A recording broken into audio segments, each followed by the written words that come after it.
جد کر گئے اختر رضا از علی قائد ملت سوڑا. السلام علیکم ورحمۃ اللہ وبرکاتہ.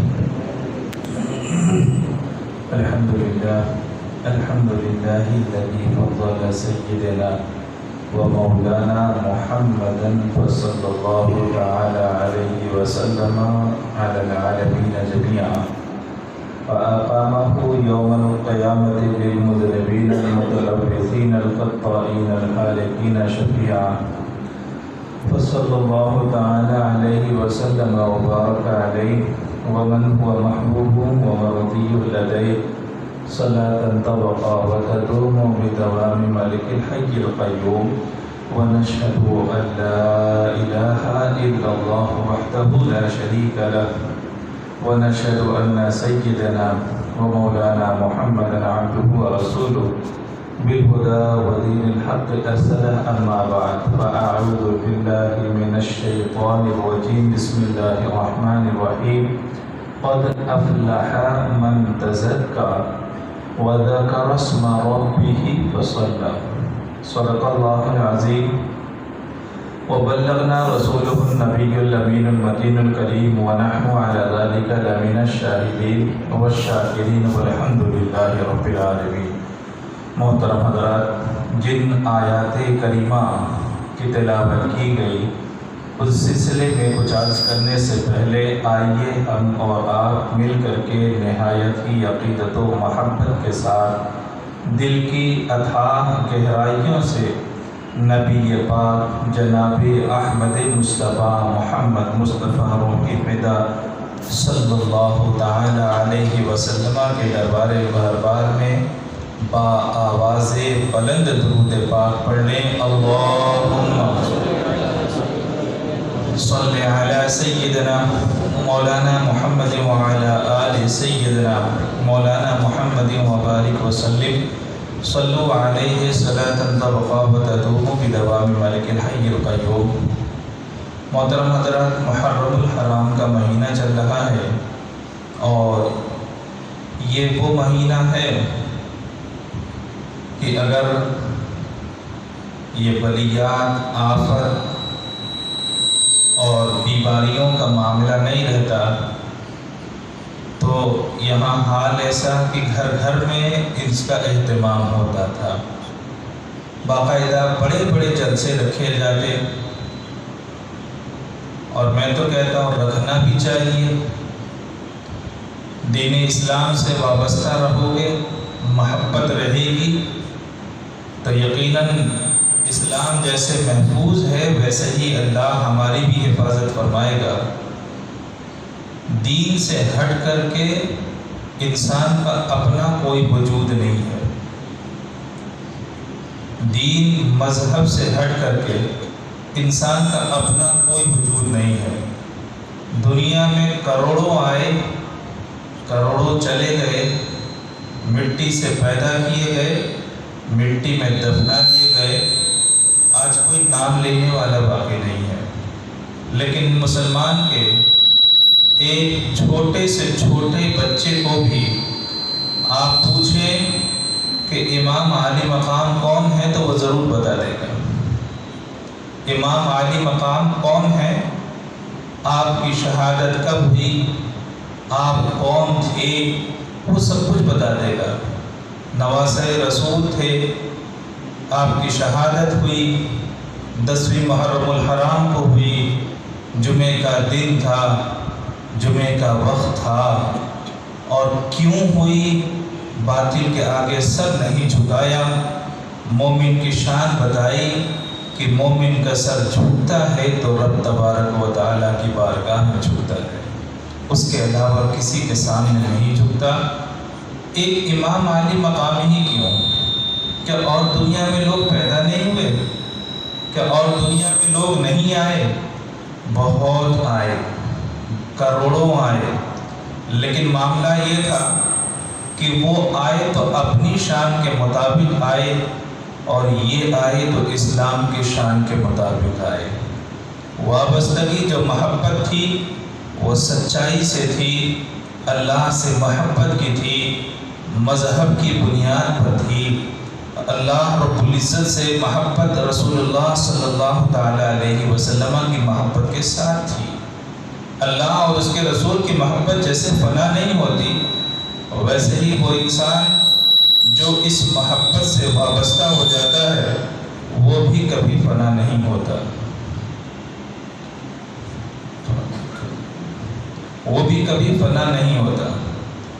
اب ہمیں اور آپ کو اس بھاگتی دوڑتی ہوئی دنیا، جہاں پر کسی کو کوئی چین نہیں ہے، کوئی سکون نہیں ہے، مالداری ہے، تجارت ہے، دکانیں ہیں، ملازمت ہے، نہ جانے کیا کیا ہے، اس میں ہمیں طے کرنا پڑے گا ہم زندگی کیسی گزارنا چاہتے ہیں۔ کیا ایک زندگی وہ ہوتی ہے جو غلامیت کی زندگی ہوتی ہے، اور ایک زندگی وہ ہوتی ہے جو آزادی کی زندگی ہوتی ہے، اللہ اور اس کے رسول کی خاطر انسان زندگی گزارتا ہے۔ تمہارے سامنے اس بات کی مثالیں موجود ہیں کہ جو غلام بنا وہ زندہ نہ رہ پایا، جو غلام بنا، جس نے غلامیت کو قبول کیا، جس نے انسانوں کی غلامی کو قبول کیا، دنیا میں بھی ذلیل و خوار ہوا، آخرت میں بھی کوئی پرسان حال نہ ہوگا۔ اور جس نے اپنے رب کی غلامی کو قبول کر لیا، اللہ نے زندگی میں بھی سرخرو عطا فرمائی اور آخرت میں بھی سرخروئی عطا فرمائے گا۔ امام علی مقام کی زندگی مسلمانوں، آج جس طرح سے جس تیزی کے ساتھ دنیا بدل رہی ہے، آپ کا طریقہ کار ہمارے لیے بہت بڑا نمونہ عمل ہے۔ آج چھوٹی چھوٹی بات پر مسلمان غلامیت کو قبول کر لیتا ہے، بہت جلدی جھک جاتا ہے، بہت جلدی مصالحت کر لیا کرتا ہے، اور بہت جلدی معاملات سے ڈر جایا کرتا ہے۔ مومن کی شان امام علی مقام نے بتائی کہ جو زمانے سے ڈر جائے وہ مومن نہیں ہوتا، زمانہ جس سے ڈرا کرے وہ مومن ہوا کرتا ہے۔ ہماری اپنی کوئی پہچان نہیں ہے، ہم جیسے دو پیر والے، دو ہاتھ والے، حضرت آدم سے لے کر کے پیدا ہوتے آئے، صبح قیامت تک پیدا ہوں گے۔ پہچان ہے تو ان مذہب والوں کی پہچان ہے، ان اللہ اور اس کے رسول سے محبت کرنے والوں کی پہچان ہے، جنہوں نے زندگی بھی گزاری تو اللہ کے مطابق، اللہ کے بتائے ہوئے حکم کے مطابق زندگی گزاری۔ ہر سانس کے بارے میں احساس تھا کہ مولا یہ تیری عطا کرتا ہے، اور یہ اسی وقت تک چلے گی جب تک تو چاہے گا، جب تک تو چاہے گا۔ عجیب جنگ ہے جسے ہم جنگ کربلا کہا کرتے ہیں، کربلا کا میدان ہے، معرکہ ہے۔ آج مسلمان کے لیے لوگ سمجھتے ہیں امام علی مقام کو قتل کر دیا، ارے آج 1400 سال سے مسلمانوں کے رگوں میں اگر کوئی گرماہٹ پیدا کرنے والی شے ہے تو وہ معرکہ کربلا ہے۔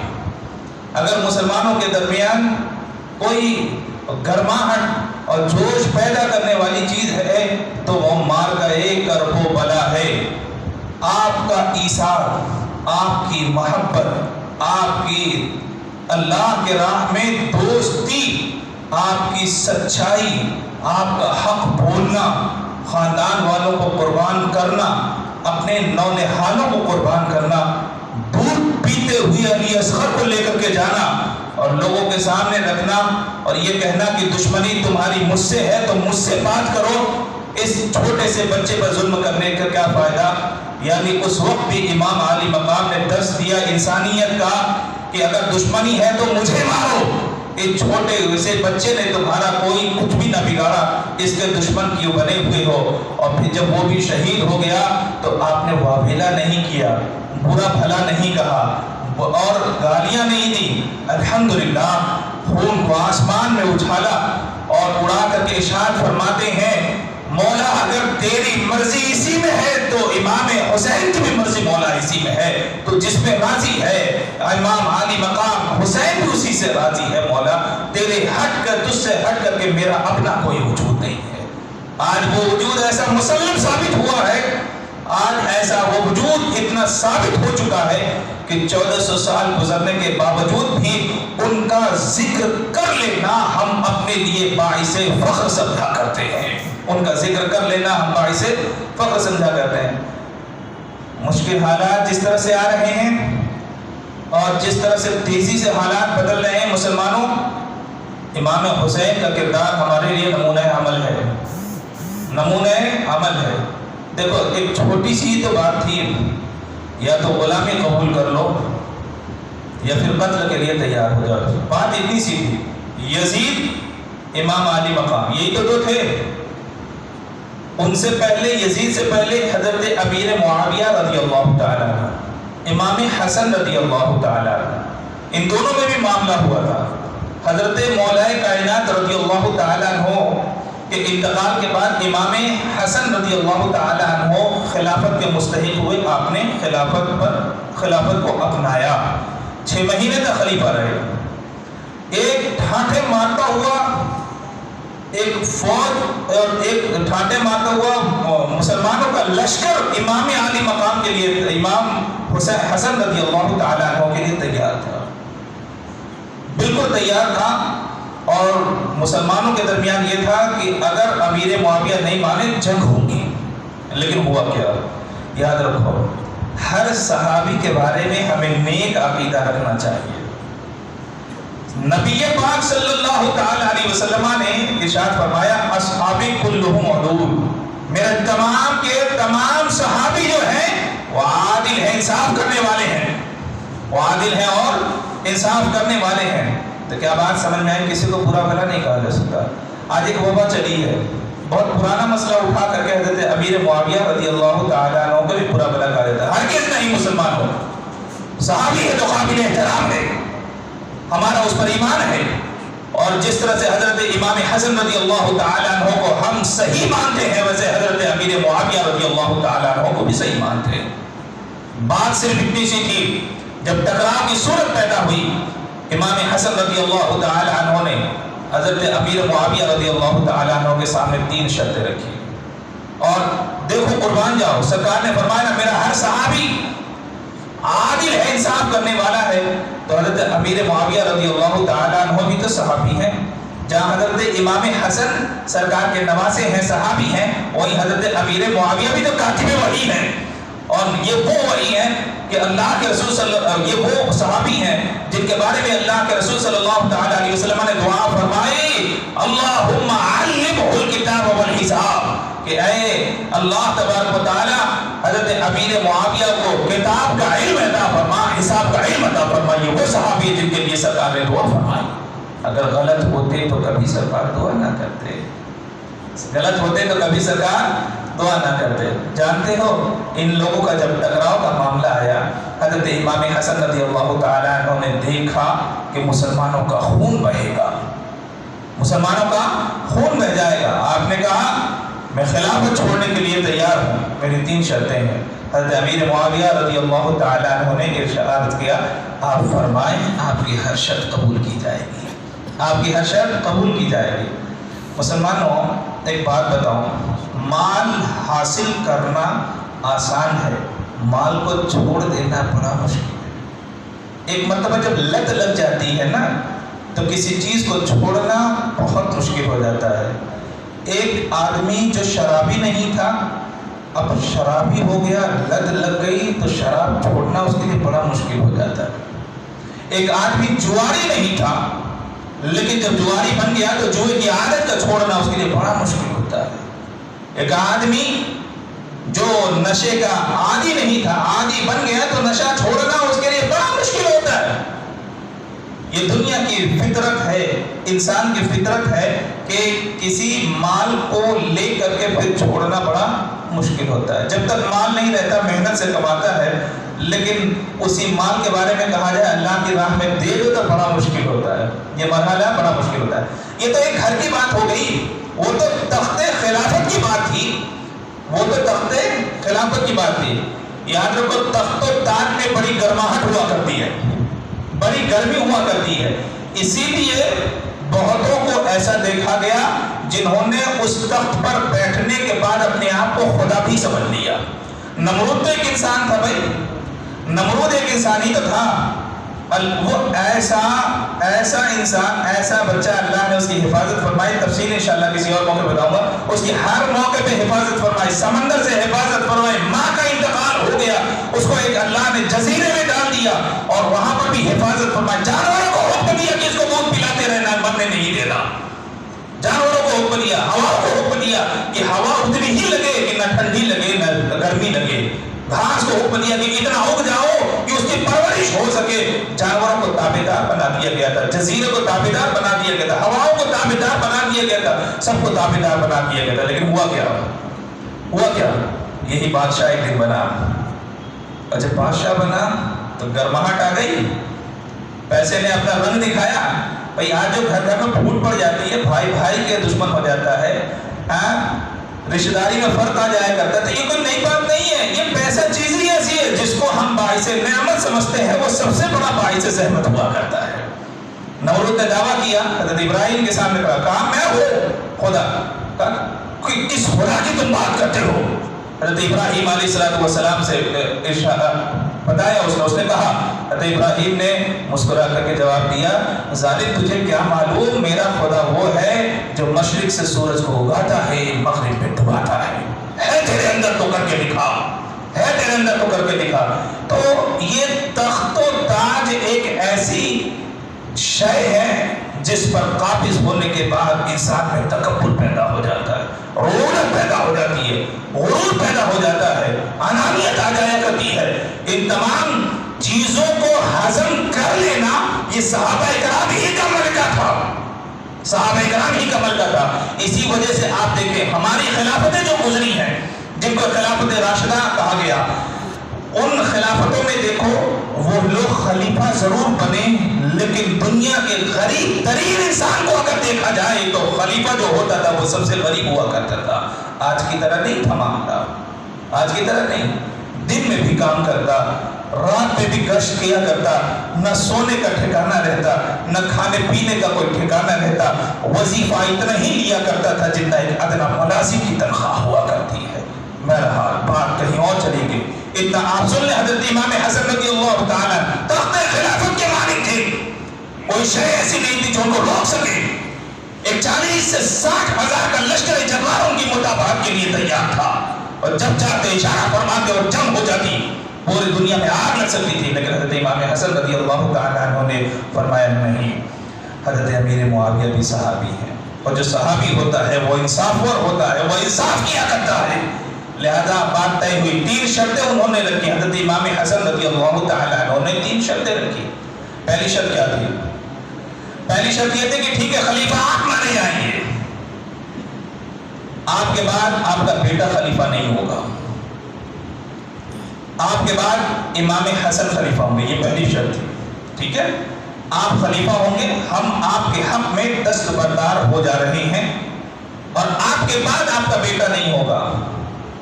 دیکھو جب تک یہ بیٹوں کا رواج نہیں رہا نا، تب تک خلافت راشدہ رہی. یہ بیٹوں کا رواج نہیں رہا. آج زمانے کو سب سے زیادہ نقصان کس سے ہے؟ اس نظریے سے ہے کہ میرا باپ میرا بیٹا ہی بیٹھے گا، میرے باپ جو ہے میرا بیٹا ہی تخت پر بیٹھے گا، مالک ہوگا. کہتے ہیں اس نظریے نے بہت زیادہ مسلمانوں کو نقصان پہنچایا. آپ دیکھو جس خلافت کو خلافت راشدہ کہا گیا، خلافت بنی امیہ بھی تھی، خلافت عباسیہ بھی تھی، خلافت فاطمہ بھی ہوئی، خلافت عثمانیہ بھی گزری، نہ جانے کیسی کیسی خلافتیں. لیکن ان خلافتوں میں سے کسی خلافت کو خلافت راشدہ نہیں کہا گیا. کیوں؟ باپ کے بعد بیٹا، بیٹے کے بعد بیٹا، بیٹے کے بعد بیٹا، بیٹے کے بعد بیٹا، یہ سلسلہ چلا گیا. مسلمانوں، جہاں امت کا معاملہ آ جاتا ہے وہاں بیٹا بیٹی نہیں دیکھا جاتا، وہاں پہ اہل دیکھا جاتا ہے. کون اس تخت کا اہل ہے وہی خلیفہ بنے گا. اور جب مسلمانوں نے مسلمانوں کے درمیان اس نظریے نے ترویج پکڑ لی اور قوت پکڑ لی کہ میرے بعد میرا بیٹا، تو اس وقت سے یہ امت ہلاک ہونے لگی. حضرت ابوبکر صدیق رضی اللہ تعالیٰ عنہ کا انتقال ہوا. یہ بتاؤ کیا آپ کی اولادیں نہیں تھیں؟ حضرت ابوبکر صدیق رضی اللہ تعالیٰ عنہ کی اولادیں نہیں تھیں، لیکن کسی کا انتخاب نہ کیا انتخاب تو حضرت عمر رضی اللہ تعالیٰ عنہ کا انتخاب کیا. اب بتاؤ کوئی مشورہ دینے والا نے مشورہ نہ دیا ہوگا کہ حضرت ابوبکر صدیق رضی اللہ تعالیٰ عنہ کے ذہن میں یہ بات نہ ہوگی کہ میرے بعد میرا بیٹا ہی بنے. نہیں، ان کے ذہن میں یہ بات نہیں تھی. ان کے ذہن میں یہ بات تھی کہ امت مسلمہ کو کیسے ترقی دی جائے، اس کی کیسے حفاظت کی جائے. اور حفاظت و ترقی وہی دے سکتا ہے جو امت کے بارے میں مخلص ہوا کرتا ہے، اللہ اور اس کے رسول سے سچی محبت کرے، وہی امت کا صحیح کردار ادا کر سکتا ہے، دوسرا ہرگز نہیں کر سکتا. حضرت ابوبکر صدیق رضی اللہ تعالیٰ عنہ نے اپنے بیٹے کو منتخب نہیں کیا. حضرت عمر رضی اللہ تعالیٰ عنہ نے اپنے بیٹے کو منتخب نہیں کیا. حضرت عثمان غنی رضی اللہ تعالیٰ عنہ نے کسی اپنے خاندان والوں کو منتخب نہیں کیا. مولائے کائنات، یہاں تک کہ مولائے کائنات کا بھی نہیں منتخب کیا. حضرت امام حسن جو خلیفہ بنے وہ امت مسلمہ نے منتخب کیا ہے، حضرت مولائے کائنات نے نہیں منتخب کیا ہے. یہ بات ذہن میں رکھ لے. تو جب تک یہ زمانہ یہ سوچتا رہے گا کہ میرے بعد میرا بیٹا ہی اہل ہے، اس وقت تک اس امت کی کوئی حفاظت نہیں کر پائے گا. جب یہ بات سمجھ میں آ جائے گی، امت کی حفاظت وہی کر سکتا ہے جو امت کا اہل ہو، تب جا کر کے امت کی صحیح رہنمائی، صحیح قیادت ہوگی. آج دیکھ لو، ہر قائد کا حال یہی ہے، ہر قائد کا حال یہی ہے کہ میرے بعد میرا بیٹا، چاہے وہ خانقاہیں ہوں، چاہے سیاسی میدان ہو، ہر جگہ دیکھ لو میرے بعد میرا بیٹا. کیوں؟ آپ کے بیٹے کے علاوہ دنیا میں کوئی اہل نہیں ہے. کہتے اس نظریے نے جب سے قوت حاصل کی ہے، اس وقت سے امت کا حال برباد ہوتا چلا گیا، اس وقت سے امت کا حال برباد ہوتا چلا گیا. بہرحال حضرت حسن رضی اللہ تعالیٰ عنہ نے 3 شرطیں رکھی. حضرت امیر معاویہ رضی اللہ تعالیٰ عنہ، آپ خلیفہ ہوں گے، آپ کے بعد دوبارہ میں ہی خلیفہ بنوں گا. یعنی یزید کو کاٹ دیا. اگر حضرت امیر معاویہ رضی اللہ تعالیٰ عنہ عادل نہیں ہوتے جیسا کہ سرکار نے فرمایا تو اس کو قبول کرتے؟ یقیناً نہیں کرتے. کہتے نہیں میرے بعد میرا بیٹا ہی ہوگا، میرے بعد میرا بیٹا ہی نہیں. الصحابی کلہم عدول، سرکار نے فرمایا میرا ہر صحابی انصاف وہ ہے، انصاف کا تقاضا پورا کرنے والا ہے، وہ ظالم نہیں ہو سکتا جو صحابی ہوگا. حضرت امیر معاویہ رضی اللہ تعالیٰ عنہ نے قبول کر لیا، ٹھیک ہے آپ خلیفہ ہوں گے. مان لیا بیٹا نہیں ہوگا. بیٹوں کے یہ جو بری بدعت ہے وہ تو اب چلی آ رہی ہے. صحابہ کے ذہن میں کہیں یہ بات نہیں تھی کہ میرے بعد میرا بیٹا ہو. صحابہ اکرام رضوان اللہ تعالیٰ علیہم اجمعین کے ذہنوں میں یہ بات کہیں بھی نہیں تھی. تو بہرحال میں یہ عرض کر رہا ہوں، حضرت امام حسن نے پہلی شرط رکھی، آپ کے بعد حسن بن علی رضی اللہ تعالیٰ عنہ خلیفہ ہوں گے. حضرت امیر معاویہ رضی اللہ تعالیٰ عنہ نے ارشاد فرمایا ہاں بالکل ٹھیک ہے، میرے بعد وہی ہوں گے. اور دوسری شرط کیا؟ انسان کی فطرت ہے، دیکھو آپ میرے دشمن ہیں تو آپ کو میں دشمن سمجھتا ہوں، آپ کے دوست کو بھی میں دشمن سمجھتا ہوں. آپ کا ساتھ دینے والے کون کون ہیں؟ دیکھو آج حکومت میں یہی ہو رہا ہے نا. آج حکومت میں آنکھیں کھلی رکھو، دیکھو محفوظ، آپ دیکھو سمجھنے کی کوشش کرو. مسلمان ٹھیک ہے، ایک اس کو نشانہ بنایا گیا، مسلمانوں کا ساتھ دینے والوں کو بھی نشانہ بنایا جاتا ہے. یہ دنیا میں بہت پہلے سے چلا آ رہا ہے، یہ آج ہی سے نہیں ہے. کہتے ہیں دوست کا دوست بھی دشمن ہی ہوتا ہے. یہ نظریہ دینے والے کفار ہیں، یہ نظریہ دینے والے غیر مسلم ہیں. یہ نظریہ مسلم نظریہ نہیں ہو سکتا. اگر ایسا معاملہ ہوتا تو فتح مکہ کے بعد سرکار کو کس نے روکا تھا قتل سے؟ ان میں وہ لوگ بھی موجود تھے جنہوں نے سرکار کے لیے تلواریں نکالی تھی. ان میں وہ لوگ بھی موجود تھے جنہوں نے حضرت حمزہ رضی اللہ تعالیٰ عنہ کا قتل بھی کیا تھا. ان میں وہ لوگ بھی موجود تھے جنہوں نے سینکڑوں مسلمانوں کو قتل کیا تھا. سرکار قابض تھے، حاکم تھے، حاکم مطلق ایسے حاکم کہ آپ چاہتے تو قتل کروائی جا سکتی تھی. یہ مسلمانوں کا نظریہ نہیں ہے. مسلمانوں کا نظریہ کیا ہے؟ سرکار نے کیا کہا جب سارے کے سارے قیدی لائے گئے؟ کہا الیوم یوم الملحمہ، فرماتے کہ آج کا دن تو اب تو قتل کیے جانے کا دن ہے. سرکار نے فرمایا نہیں، الیوم یوم الرحمہ، آج کا دن تو رحمت کا دن ہے، سب کو معاف فرما دیا. یہاں دشمن سمجھا جاتا ہے، اسلام میں ایسا کچھ بھی نہیں ہے. ایک مرتبہ انسان کلمہ پڑھ لیتا ہے، جو ایک مسلمان بھائی کا حق ہوتا ہے وہی اس کا حق ہو جایا کرتا ہے. جس دن دنیا اسلام کو سمجھ لے گی نا، اس دن تعصب کا آئینہ خود بخود ٹوٹ جائے گا۔ یہ دنیا ایسی ہوا بنا رہی ہے کہ کوئی اسلام کو سمجھنے کی کوشش ہی نہ کرے۔ آج دنیا میں ایسی ہوا بنائی جا رہی ہے، ایسی افواہیں اڑائی جا رہی ہیں کہ اسلام کے کوئی قریب نہ سمجھے نا، اور اسلام کے احکامات کا غلط استعمال کیا۔ وَقَاتِلُوا فِي سَبِيلِ اللَّهِ، کہا اللہ کی راہ میں قتال کرو، تو کیا ایسی قتال کرو؟ کہا مسلمان ظالم بن چکا ہے۔ ارے قتال کے لیے تم نے پڑھا کیا ہے، جانتے کیا ہو؟ قتال کا معاملہ یہ ہے کہ حاکم اسلام کا ہونا بھی ضروری ہے۔ قتال کب فرض ہوتا ہے، کس کے ساتھ فرض ہوتا ہے، کتنے لوگوں پر فرض ہوا کرتا ہے، کیسے لوگوں کو قتل کیا جاتا ہے، وہ احکامات پڑھے۔ نیم حکیم خطرے جان ہوا کرتا ہے۔ آج انہی چیزوں کا غلط استعمال کر کے اسلام سے دور کرنے کی کوشش کی جا رہی ہے، لیکن یاد رکھو اللہ تبارک و تعالیٰ نے اس مذہب میں وہ خوبیاں رکھی ہیں جو اس سے قریب ہوتا چلا جائے گا تو وہ اور زیادہ قریب ہی ہوتا چلا جائے گا۔ میرا رب جب تک چاہے گا اسلام زندہ رہے گا۔ امام عالی مقام نے دوسری شرط رکھی، میں عرض یہ کر رہا تھا جو دشمن کا ساتھ دیتا ہے وہ بھی دشمن ہوتا ہے۔ امام علی مقام نے کہا کہ امام حسن رضی اللہ تعالیٰ عنہ نے فرمایا جہاں مجھ پر کسی طرح کی کوئی کارروائی نہیں ہوگی، اسی طرح سے وہ افراد جنہوں نے میرا ساتھ دیا، چاہے وہ کوفہ کے ہوں، چاہے وہ مدینہ پاک کے ہوں، مکہ المکرمہ کے ہوں، حجاز مقدس کے ہوں، کہیں کے بھی ہوں، ان سے بدلہ نہ لیا جائے۔ انسان دوستی تو بہت جلدی بھول جاتا ہے، دشمنی جلدی نہیں بھولتا، دشمنی جلدی نہیں بھولتا، لیکن پھر یاد کرو سرکار نے اپنے صحابی کے بارے میں فرمایا الصحابی کلہم عدول، میرا ہر صحابی عدل و انصاف کرنے والا ہے۔ حضرت امیر معاویہ نے یہ نہیں کہا کہ نہیں میں اس شرط کو نہیں مانوں گا، خندہ پیشانی سے سر نیچے جھکا کے کہا امام آپ شرائط گناتے چلے جائیے، امیر معاویہ مانتا چلا جائے گا۔ ایک آدمی سے بھی کہتے ہیں کہ قصاص نہیں لیا جائے گا، مارا نہیں جائے گا، ظلم و تشدد نہیں کیا جائے گا۔ مسلمانوں آج کا زمانہ دیکھو، وہ زمانہ دیکھو، دلی میں فساد ہوا، دہلی میں فساد ہوا، کہاں کہاں فساد ہوا، سب اٹھا کر کے ڈالے جا رہے ہیں۔ یہ بادل ہے جو چھا چکے ہیں، جس دن یہ بادل چھٹیں گے اس دن حقانیت خود بخود سامنے آ جائے گی۔ اس وقت حقانیت اور سچائی بالکل سب کے سامنے آ جائے گی۔ پریشان ہونے کی ضرورت نہیں ہے، ہم ویسے بھی دنیا میں ہمیشہ رہنے کے لیے پیدا نہیں کیے گئے۔ بات ذہن میں بیٹھا لو، ہم دنیا میں ہمیشہ رہنے کے لیے پیدا نہیں کیے گئے۔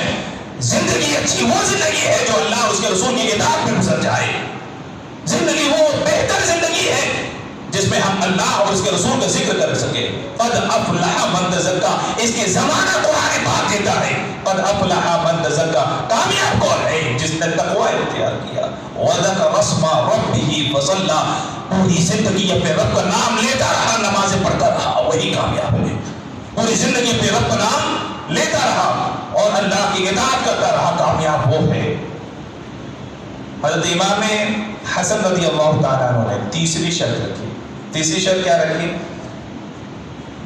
میں خلافت سے دستبردار ہوتا ہوں، ایک وظیفہ میرے لیے مقرر کر دیا جائے۔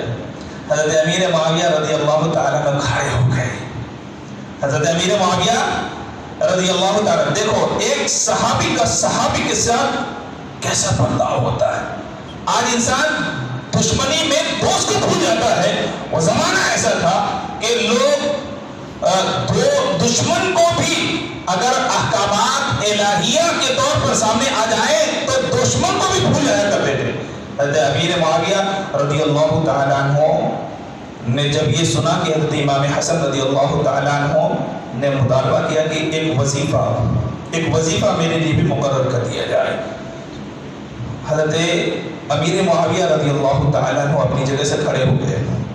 اور جانتے ہو صحابی ایسے رحم دل، ٹپ ٹپ آنکھ سے آنسو جاری ہو گئے، گلے سے لگائے، اشارت فرمایا آپ کل بھی لوگوں کے امام تھے اور امیر معاویہ کے آپ ہی امام ہیں، صرف فتنہ ختم ہو جائے اس لیے آپ نے دستبرداری کی ہے اور آپ نے خلافت کو چھوڑا ہے اور رسول کا نوازہ وظیفے کا مطالبہ کریں۔ امیر معاویہ آپ کم نصیبی سمجھتا ہے کہ کہ سرکار کا نوازا ہو اور اس کے لیے مطالبہ کیا جائے وظیفے کا. امیر معاویہ بغیر مطالبے کے آپ کو اتنا دے گا کہ مدینہ والے کھاتے رہ جائیں گے لیکن کبھی ختم نہ ہوگا. آپ جانتے ہیں حضرت امیر معاویہ رضی اللہ تعالیٰ، حضرت حسن رضی اللہ تعالیٰ جب تک باحیات رہے حضرت امیر معاویہ اس قدر دیا کرتے کہ حضرت امام حسن بانٹتے تقسیم کرتے تھک جایا کرتے تھے اور ارشاد فرماتے تھے امیر معاویہ پر اللہ رحم کرے، اس نے اتنا مال کیوں بھجوا دیا.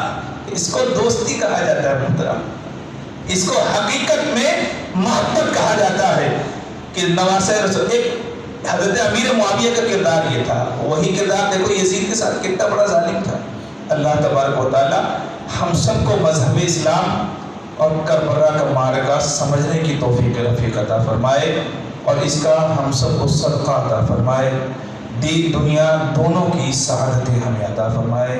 وما علینا